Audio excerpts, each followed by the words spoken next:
Okay. How's everybody doing? 1 week before the break. I'm excited. So a couple of things. I have your exams ready. Probably you have seen your grade already. So I'll show you your exam. I'll give you back your exams at the end of the class. And then we talk about this stuff. We're gonna be talking today. We're gonna continue with the topic of interference with the double slit, but we're gonna modify it a little bit. So we're gonna be talking about something that's related to interference. That's called diffraction.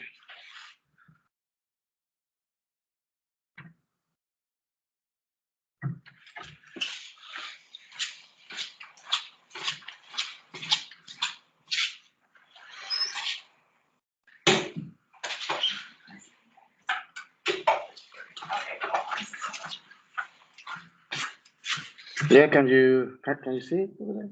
Oh, it's kind of blurry, right? Yeah, give me a minute.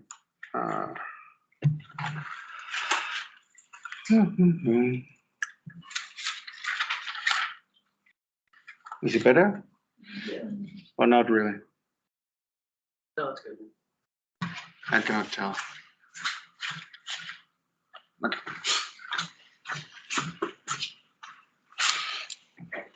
Okay, so what we've been talking about is, okay, we have a light source, and the light source is being it's being passed through a couple of apertures.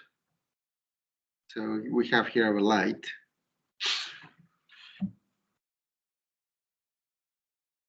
And it goes through these apertures. It creates a set of waves, and then we can see the interference at different points. Now, there's really no reason why I should limit this to just 2 apertures. I can have interference, for example, if I have 3.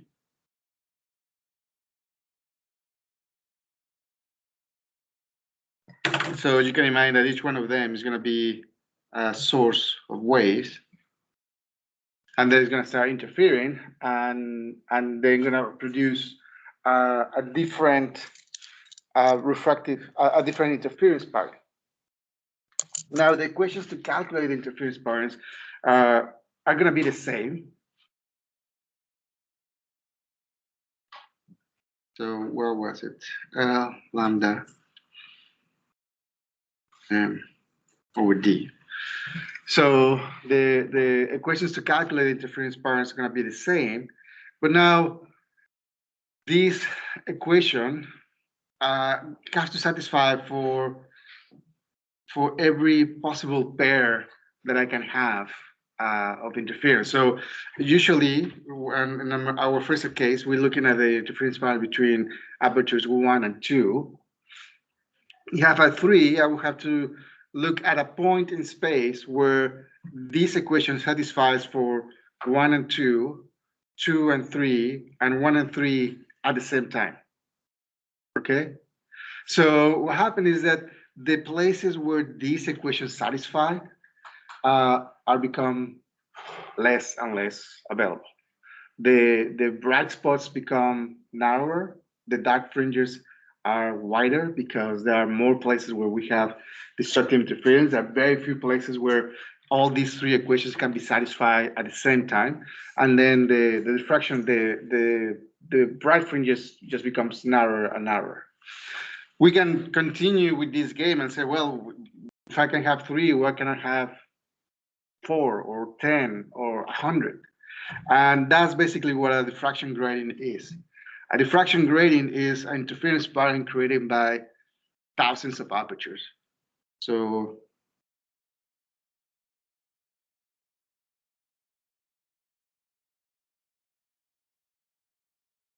it's an interference pattern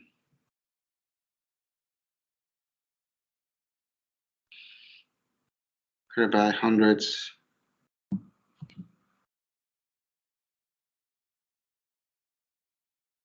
or thousands of apertures.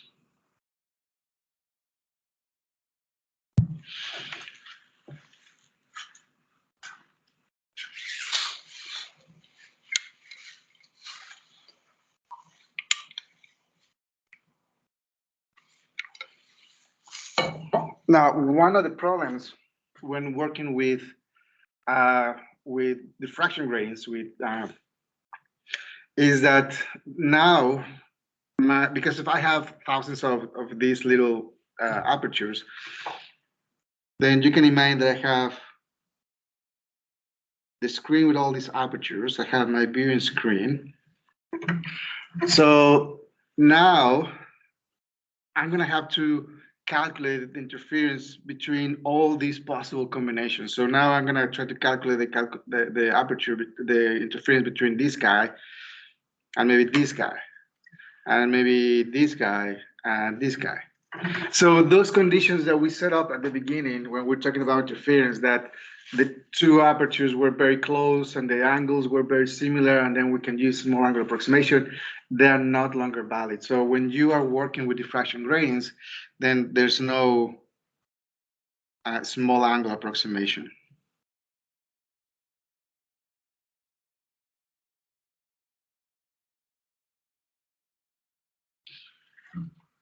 Okay. If you use the small angle approximation, you're gonna start creating an error, and depending on how many apertures you have, that error is gonna increase. So if we cannot use the small angle approximation, then we need to work with the regular equations that we were developing when talking about interference pattern. And remember, we have one condition to calculate if we have construction interference. That is basically d sine of theta equals m lambda. And one of the assumptions that we're going to do is that the spacing between apertures is constant. So the distance between the two of them is going to be always the same. So we can still use that equation. We cannot simplify this sine of theta. And then the other equation that we have is that the distance to the point P above or below the optical axis, that's still going to be L tangent of theta. I'm going to say theta here.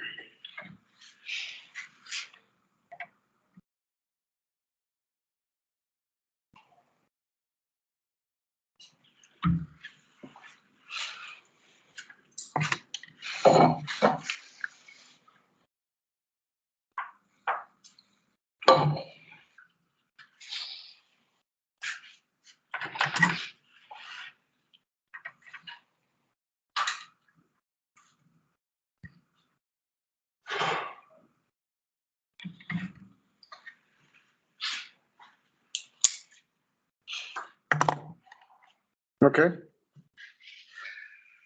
So usually one of the reasons that we use diffraction gratings is that we have a white source. So a white source have a bunch of wavelengths on it. Basically has every single color on the spectrum.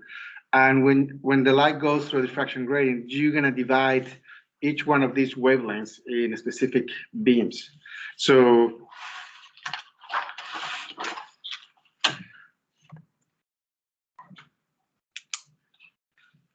I'm going to assume that I have a diffraction grating. The problems are very similar to problems on interference. So I have a diffraction grating. The distance between the diffraction grating and the screen, I'm going to say that this distance is 1.5 meters. I'm going to illuminate the diffraction grating with white light.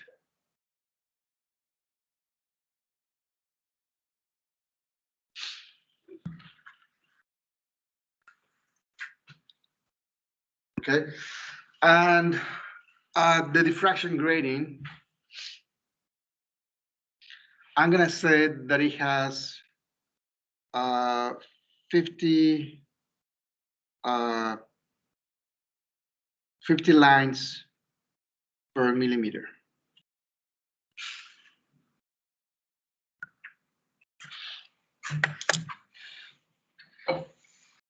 So usually when you are working with diffraction gratings, they're gonna tell you the separation between the apertures.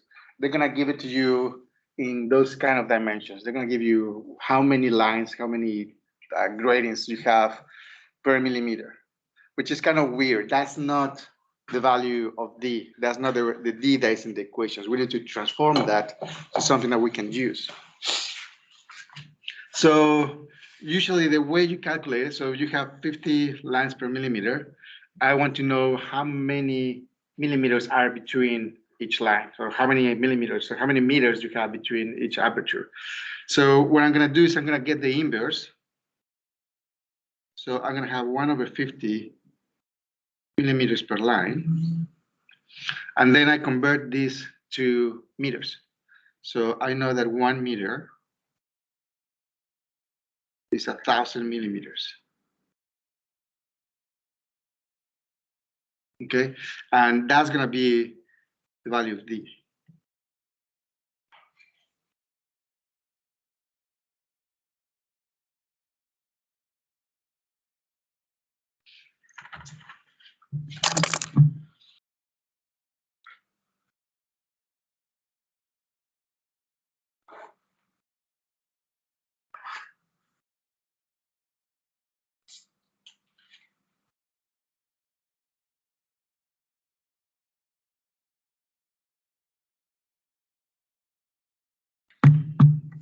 Yeah, so I get D to be 20 times 10 to the minus 6 meters.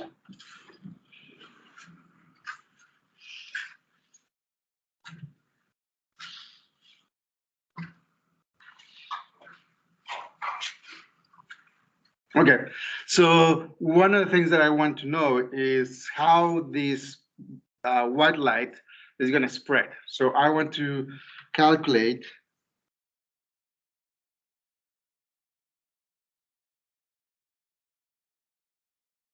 sometimes you're going to see it like the rainbows spread for the first order maxima.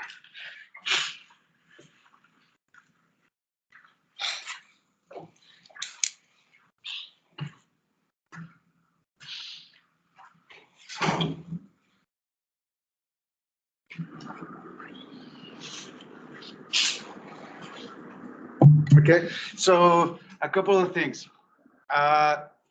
You're gonna see problems involving diffraction gratings, and they're gonna be talking about the first order or the second order, some kind of language like that. That basically means the value of m. So when we're talking about the first order, basically means m equals 1.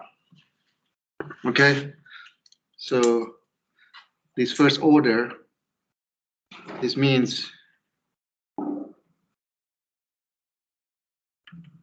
m equals 1.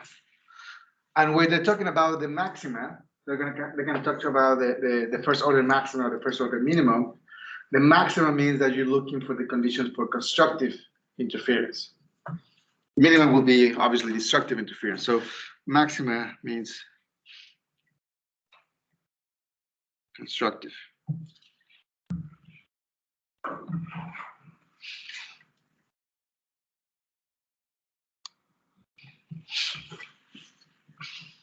Yeah, makes sense. Now, so the equations that I'm going to be using are going to be d sine of theta equals m lambda and y of m equals L tangent of theta m. Okay, if I were being asked to calculate the order minima, what will change? The only equation that changes is the first one. Instead of having m lambda, here I will have the quantity m plus 1/2 of lambda. Yeah. Okay. So the last thing that I need to know is, okay, they're asking for the rainbow spread. And this is, sometimes you say it in some textbooks as kind of like an old term, but basically what they mean is that they want to know what is the distance between the red color and the blue color. So on the visible spectrum, when you see the light or when you see a rainbow, the first color is blue or violet, and the last one is going to be red. Below the blue, you have ultraviolet. Above the red, you have infrared. And that's basically the spectrum of light. So when you're illuminating diffraction gradient with light, with white light, you're illuminating with every single possible wavelength between the violet and the red. So all these colors will be spread between the diffraction gradient. So white light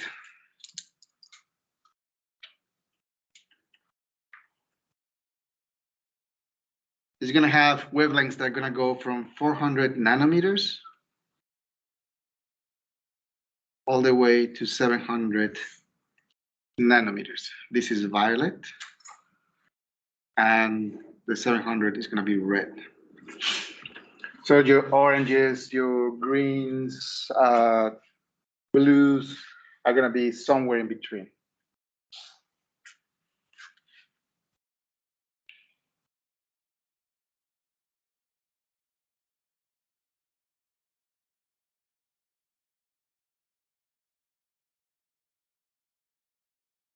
Okay, so what I need to do is to calculate the value of y when m equals 1, and I'm going to do it when lambda is 400 and then when lambda is 700.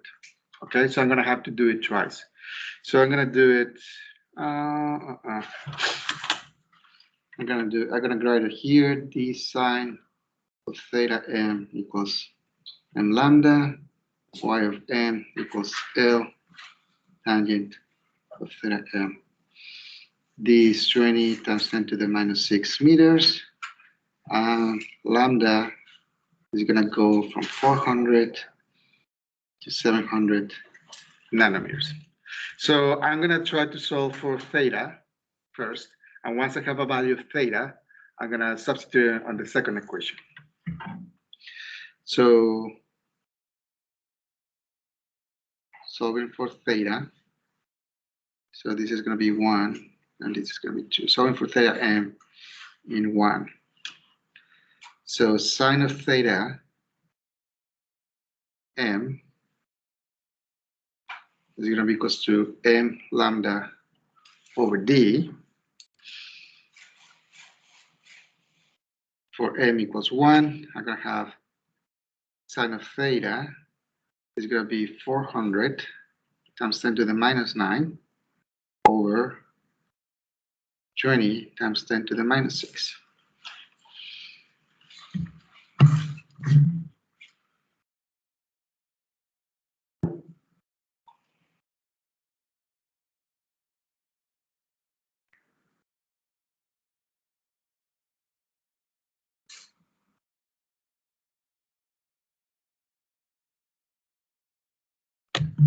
And I got,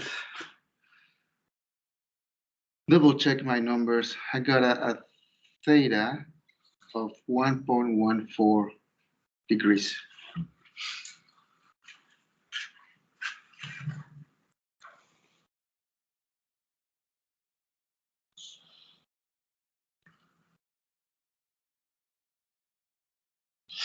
Now I'm going to use that value of theta to calculate y over m.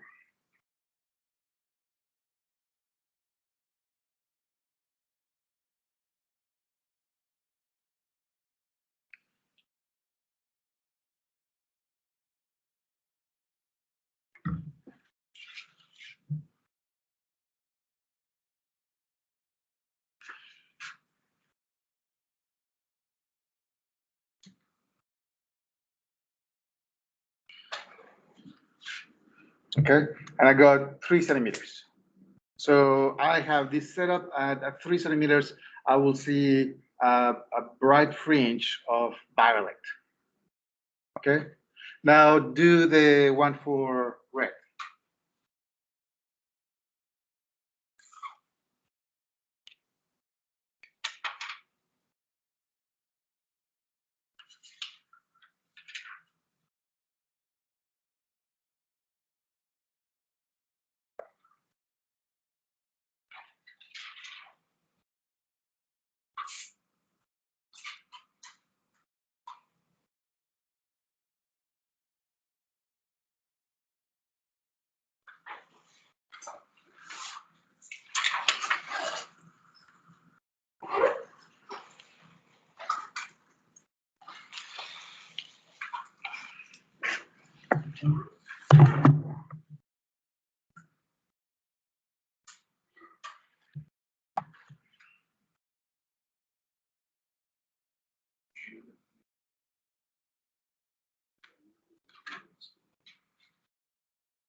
Yeah, you guys got it? That's something? Okay, so I'll do it really quick. Uh, Pretty much the same procedure. We already calculated the distance between the slits, D. That doesn't change just because you change the light source, so that's gonna be the same. You still have the same condition, so we want to find out the order, or we're looking for the maxima or the first order, so it's M is still gonna be 1. The thing that we're changing now is gonna be the wavelength. So for 700 nanometers,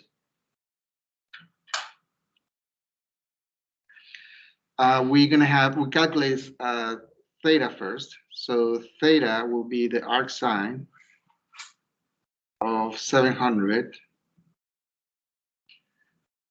over 20 times 10 to the minus 6. And what you guys got? 2?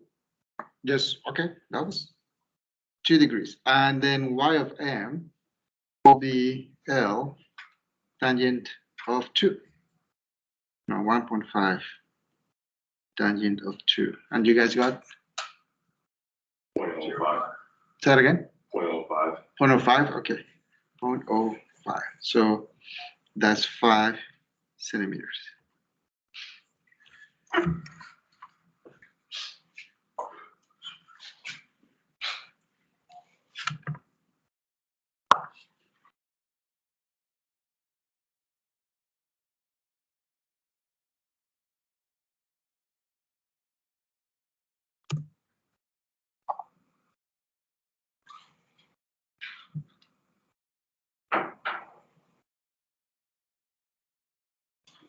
Okay, so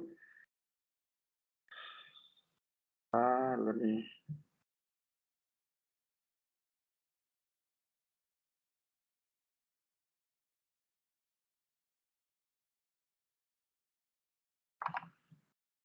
Okay, so this is more or less what we are calculating. You have a source of light is gonna illuminate a diffraction grating, and then you basically are spreading the wavelengths that have in your source, and they're gonna be separated, and they're gonna be kind of grouped by modes. So you can imagine that at when m equals 0, your solutions are always gonna be valid, and you're going to have perfect constructive interference for every single wavelength that you have on your source. So if you illuminate it with white light, you're going to have a bright white spot right here at the optical axis. Here in this example, they have purple, so they have purple here in the center. The diffraction gradient, what it's going to do is going to separate it by modes. So you're going to have mode equals 1, -1, 2, -2, 3, -3, and so on. And each one of them is going to be kind of coupled together. So it's going to spread all the wavelengths that you have on your source. So if you have purple, you will have a blue and a red. In our example that we have white light, we have blue, and then we'll have kind of like a rainbow. And then at the end, we'll have red.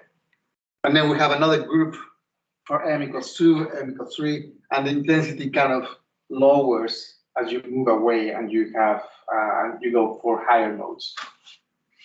Usually when you design instruments using diffraction gradients, you care about the first mode. Just are the ones that usually work, just because last one, the higher modes, you lose a lot of intensity. You probably have worked with something like this in some of your chemistry labs. I think actually they have this model over here. So you have a little cuvette that you put some liquid and you send some bright light, and then you connect it to your computer, and then you get these little wavelengths and attenuation, stuff like that.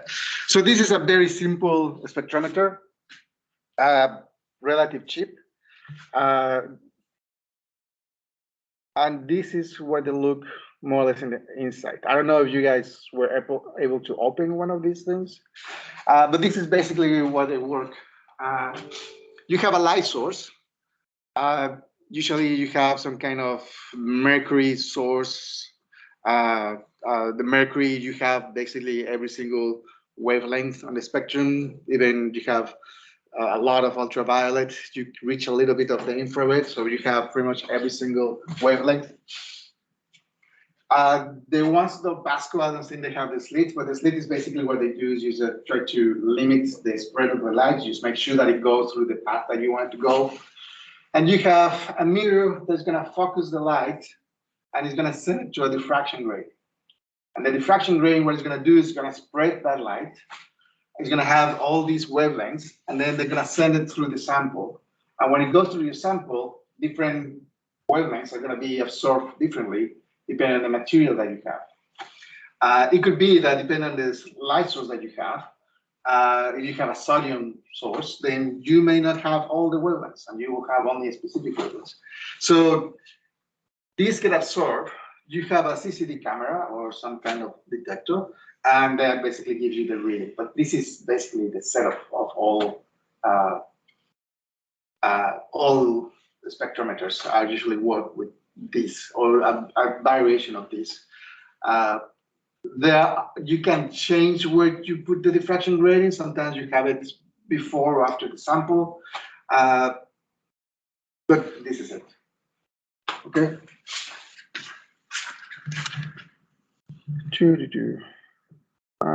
And if you illuminate with white light, kind of looks like that. So the more gradients you have, these lines become narrower and narrower and narrower, and then you can distinguish each wavelength very, very clear.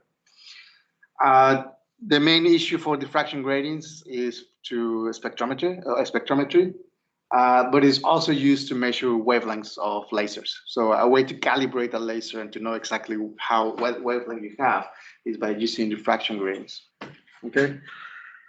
Funny thing, the diffraction gratings was one of the reasons why the US became so dominant in material science and chemistry in the 1800s. They were the US were the first ones to develop a technique to fabricate good quality spectrometers. In the past, they used to use horse hairs or animal hairs, and they just spread it kind of like in a comb. And in the US, they developed a technique where they're able to kind of etch the gratings on a metallic surface. So instead of sending the light through it, they were bouncing off it. And it was an industrialized process, and they were able to not only make it consistent, but they will also put it in curved surface. So you can combine the mirrors and the diffraction gratings in a single structure. So that was like a big advancement. Just a little history note. Oops. Okay, I'm gonna let you guys do one problem on your own.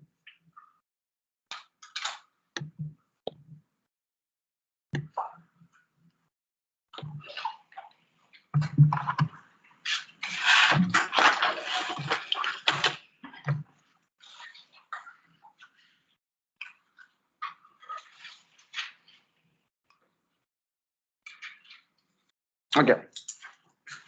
So we have an unknown light source. Okay, is going through a diffraction grating. The diffraction grating has 1,000 lines per millimeter. The viewing screen is 1 meter away.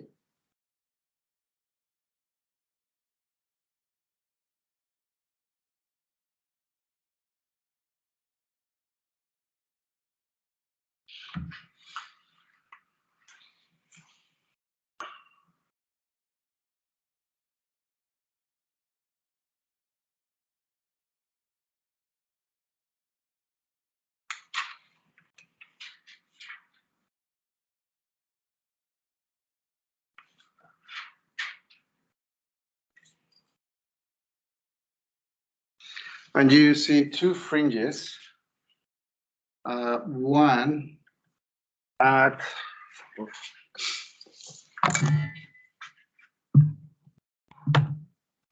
72.88 centimeters, and the other one at 73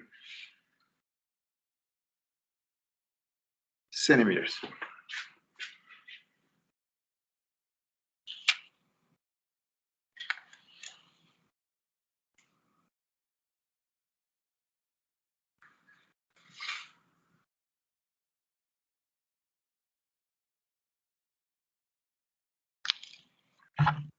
Okay. You both can assume that all of these two correspond to the first order.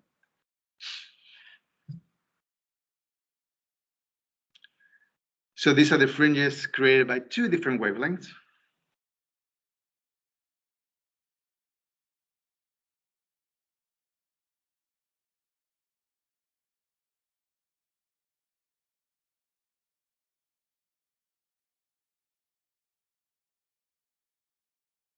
And I want to know, what are those wavelengths?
Okay, so it's kind of the opposite as before. I giving you the y.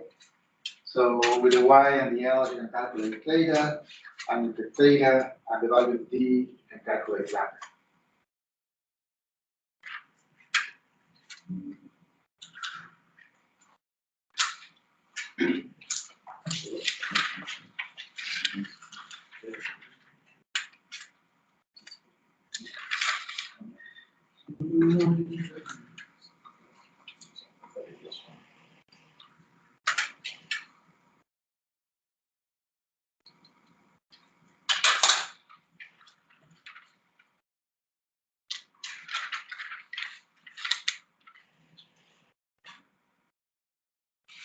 That will be just that.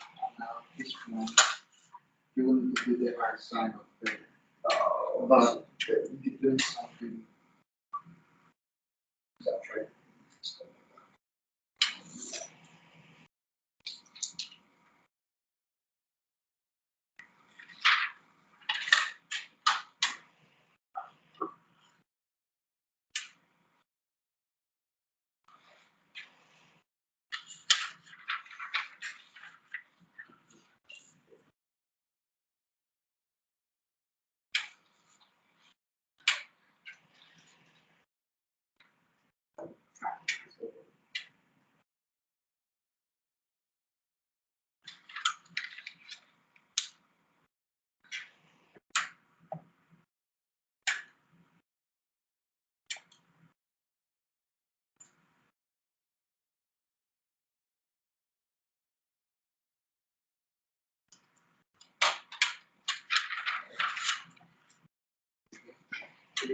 Times 2 speed meters.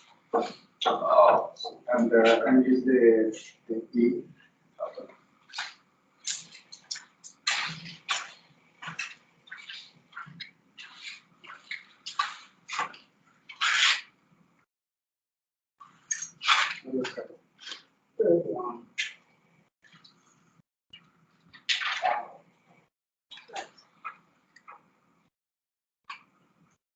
So this is in centimeters, not meters. So make sure that you change everything.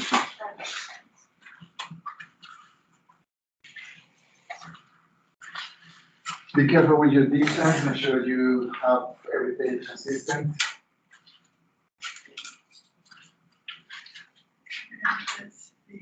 Can I use this? No. No, you cannot use, so this one is specific for double slit Oh, okay. for diffraction, when you have more than a couple of states, you need to use this much. Your result will be similar, but it's not going to be the same. As the value of n increases, you're going to be way ahead.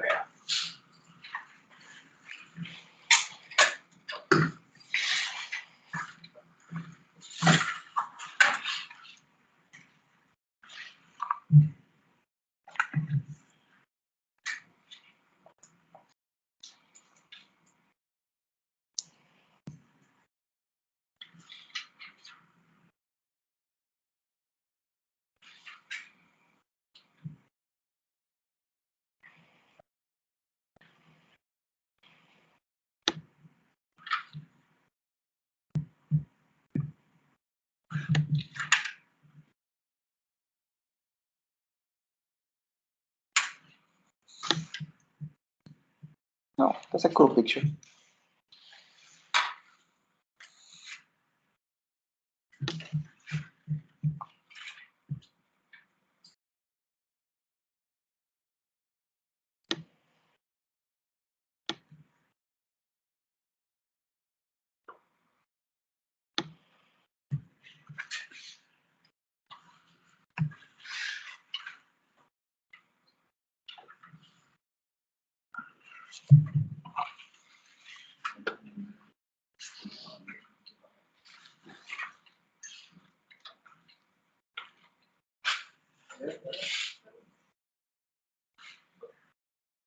No, we need to find the word. Yeah, that's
Okay, I'll solve it.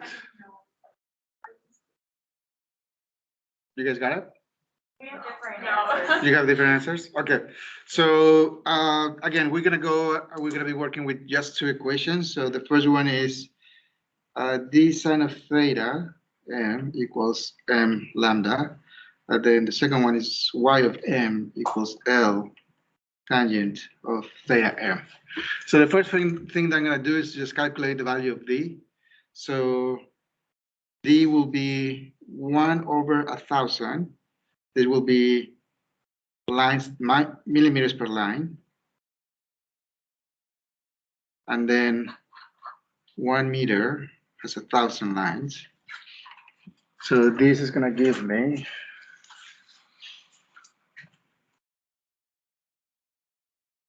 oops. What you guys got for the value of d? Different answers. Different answers?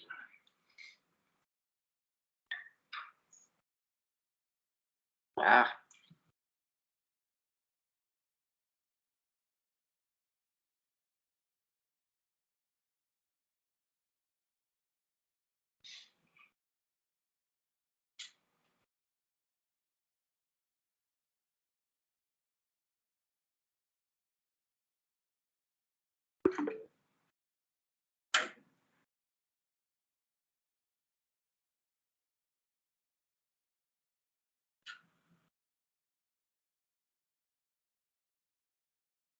Okay, so I got 1 micrometer. So 1 times 10 to the minus 6 meters. That will be the spacing between each slit. And then what I'm going to do is I'm going to use the second equation first. So I have y, I have L, so I'm going to calculate my angle theta. So for the first fringe, for the first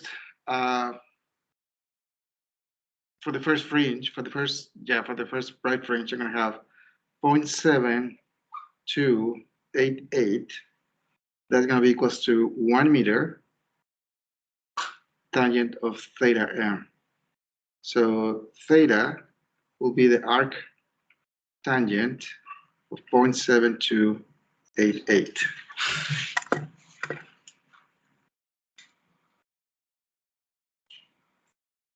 And I got 36.08 degrees.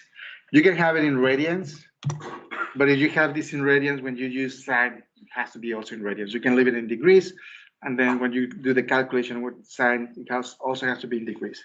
So I have 36 degrees, and then I can calculate lambda. So d sine of theta equals m lambda. For this case, it's going to be the same d sine of theta. So this will be 1 times 10 to the minus 6 times sine of 36.08.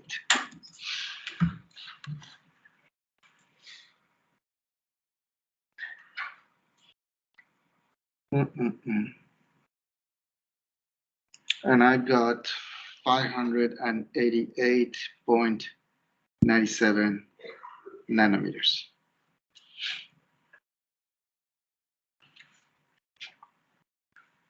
Yeah. And for the second wavelength.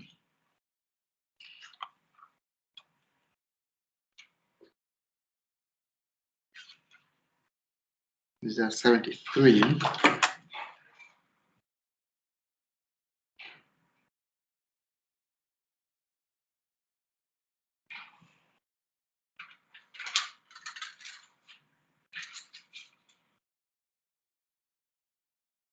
I got 589.61 nanometers.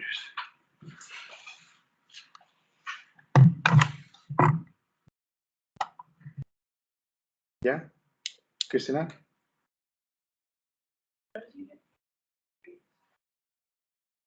Whether I got what? Your angle. For this one? Yeah. So here I will have 173 will be 1 tangent of theta. So theta will be the arc tangent of 0.73. I got 36.129 degrees.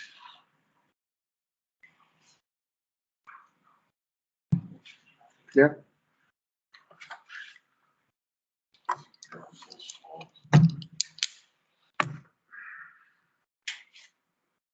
Yes, Taylor. I thought it was 75 for the second one. For 75, 175. Arctangent. For 75, you get 599.999, 600 nanometers. Okay, makes sense. Okay, we'll keep doing problems like this one. Okay, let me give you guys your exam. So,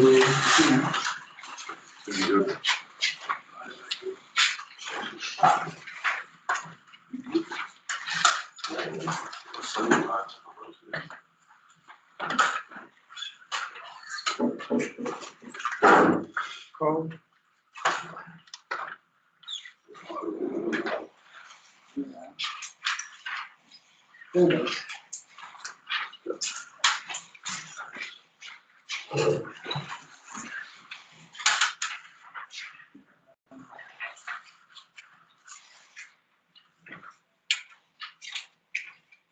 Okay.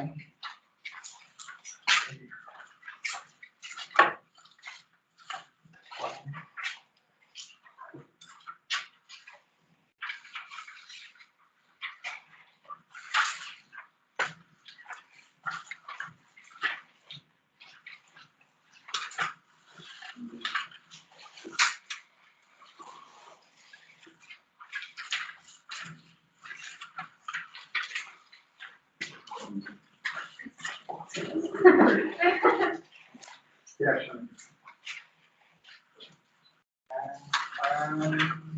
That's it.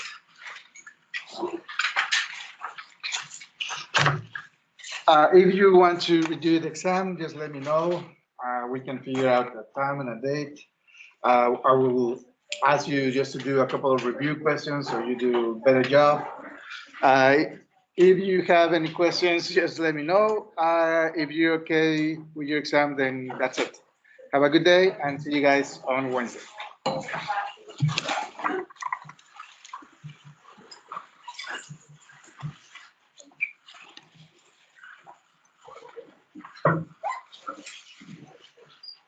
Sealed. See you.